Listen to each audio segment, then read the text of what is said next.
It starts with a low rumble, a feeling deep in your bones. Within seconds, the ground isn't just shaking, it's heaving. It's more violent than anything you've ever imagined, and it just doesn't stop. For 4, maybe 5, agonizing minutes, it feels like the world is ending. This is it, the big one. A magnitude 9.0 earthquake from the Cascadia Subduction Zone. But the shaking? That's just the beginning. The real killer is already on its way.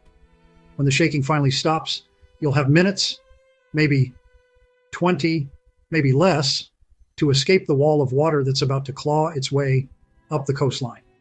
A mega tsunami with waves that can tower up to 100 feet high in some spots will scour low-lying areas, flooding the land. This isn't a Hollywood movie. This is a geological certainty. The Cascadia Fault has unleashed these megaquakes at least 13 times in the last 6,000 years. The last one was back in 1700. We're in the window for the next one. Scientists estimate there's roughly a 10 to 14% chance of a full rupture, magnitude 9 event in the next 50 years.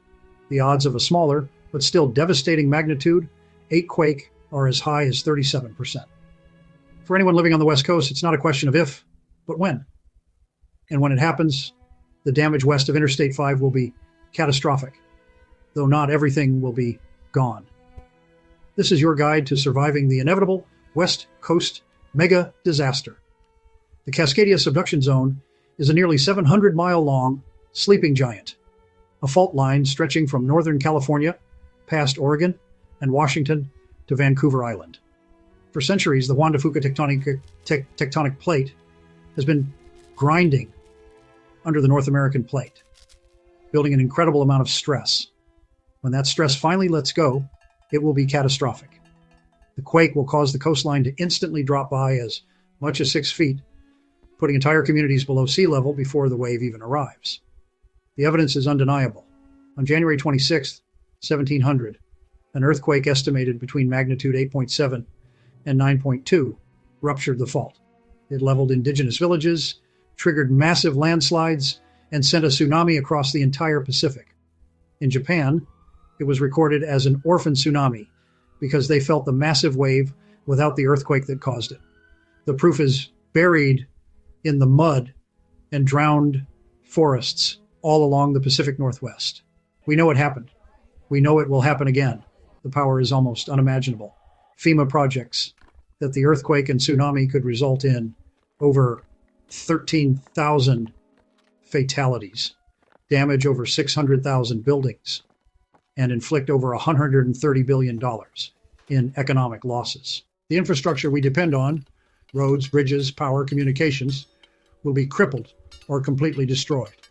This is a scenario where you can't rely on anyone but yourself for immediate survival. This is a scenario preppers were made for, but it's also a scenario that will test every single ounce of your preparation. So what can you do? How can you, as a prepper, get ready for the inevitable? Your survival doesn't start when the ground shakes. It starts now. The number one rule of surviving a tsunami is simple. Don't be there when it hits. First, know your zone. This is the most critical piece of information you can have. You've got to know if your home, your workplace, or your kid's school is inside a tsunami inundation zone. Emergency management agencies in California, Oregon, and Washington have detailed maps online. Look up every address that matters in your life. If it's in the zone, you're on the front line. For a prepper, this is a non-starter. You never, ever store your main supplies or plan your bug-out location inside that hazard zone. Second, map and master your escape. This isn't some casual drive you plug into your phone. When the quake hits, roads will be shattered. Liquefaction will turn solid ground to soup, and bridges will be down. You won't be driving. Your only realistic option is to evacuate on foot. So how far do you need to go to be safe? You need to reach high ground, at least 100 feet above sea level, and ideally travel 2 miles inland. You need to have this route planned, memorized, and practiced. Can you walk it carrying a bug-out bag in under 15 minutes? Because you might not have a second longer. A real prepper knows that one plan is no plan. You need redundancy. Have a primary route, a secondary, and a tertiary. Practice them at night. Practice them in the rain. When pure panic sets in, your muscle memory is what saves you. Consider non-motorized options like a bicycle with puncture-proof tires, ready to go at your home or work, just to buy you precious seconds. What if high ground is too far? That's where vertical evacuation becomes your lifeline. Identify sturdy, multi-story reinforced concrete buildings along your escape route. Aim for the third floor or higher. These buildings can be a last resort sanctuary. In Westport, Washington, they built the nation's first vertical evacuation structure, right on top of the Ocosta Elementary School gym. A safe haven designed to withstand the tsunami and shelter over 1,000 people. You need to find your own version of that structure. There are two kinds of tsunami warnings. You need to be an expert on both. The first, and the one that will actually save your life in a local tsunami, is the natural warning. The earthquake is your primary alert. The rule is simple and absolute. If you're in a coastal area and feel an earthquake that is either incredibly strong or lasts for a long time, 20 seconds or more, a tsunami is coming. When the shaking stops, you don't wait. You just go. Other natural signs? A sudden bizarre retreat of the sea that exposes the ocean floor, or a deafening roar coming from the ocean. If you see the water pull back, it isn't a cool phenomenon. It's the final signal that the wave is about to hit. You're already out of time. The second warning is official.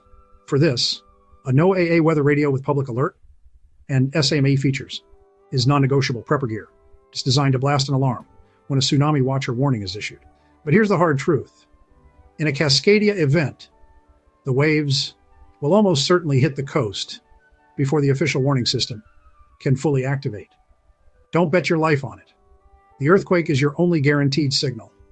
Your gear has to be built for pure speed and immediate survival. This is not a relaxed bug out where you have time to load up the truck. Your go bag or get home bag must be lightweight, ready to grab, and ruthless in its efficiency. It should always be close by.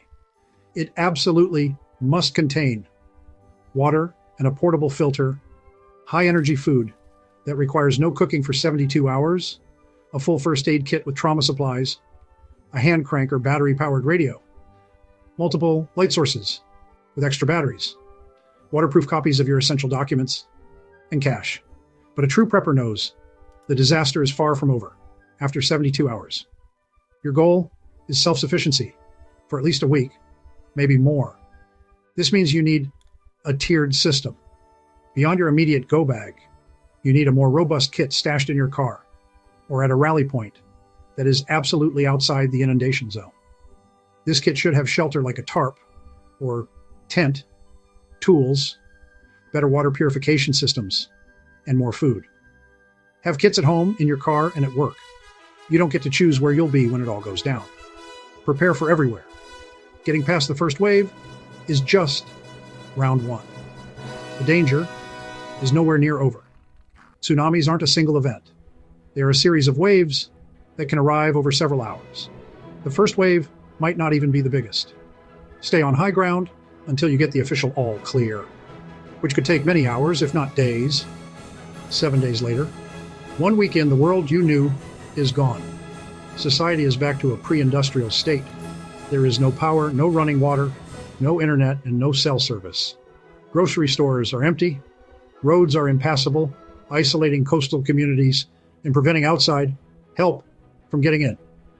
Frequent strong aftershocks continue to threaten damaged structures. Water sources are contaminated with debris, fuel, and sewage, making sanitation and disease a primary concern. This is where your preparations are truly tested. Your ability to purify water, administer first aid, and live off your stored supplies is all that matters. 1 month later, after 30 days, the situation is one of long-term endurance. Life is a daily struggle for basic resources. Tens of thousands of people are displaced, living in temporary shelters. While some electricity might be slowly returning to major urban centers, coastal areas and those west of the I-5 corridor could be without power or running water for a year or longer. The failure to restore services means many businesses will fail or leave the area for good.